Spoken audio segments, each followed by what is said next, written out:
तर जय श्रीराम पब्लिक. मग काय निघालो वैजापूरच्या दिशेने. इतनी खुशी. वैजापूरला पोहोचून मग काय आपल्या दुसऱ्या धन्नोला लगेच किक मारली व किक मारून मग निघालो घराच्या दिशेने. घराच्या दिशेने निघाला असता ही आमची गंगापूर चौफुली. मग काय घरी जाऊन फ्रेश वगैरे होऊन मग केलं दुकानमध्ये प्रस्थान. दुकानात आलो पण ह्या झाडामध्ये बसलो, पण ह्या झाडाखाली बसून मला काही ऊनच लागत होतं. तर ऊन काय जाईना व हवाही काय लागेना. मग या दोघांना विचारलं, का रे सावली का बरं नाही आहे, ऊनच का बरं लागते. तर ते दोघं पण काय मला काय सांगितलं नाही का बरं लागते, काय नाही काय नाही. मग काय मिल बेटे चार यार, आलो चंद्रविलासला चहा प्यायला. तर हे काय आपल्या भावांनी तर खूपच मजा घेऊन टाकली. मग फायनली संध्याकाळ झाली. घराच्या दिशेने आमचा भाऊ निघाला. आमच्या भावानी तर काय कमचा तर असा बांधला बाई.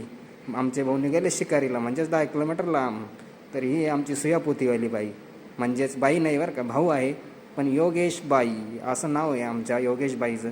तर मग काय करून मग मी निघालो घराच्या दिशेने. बाय बाय, भेटूया नेक्स्ट ब्लॉगमध्ये.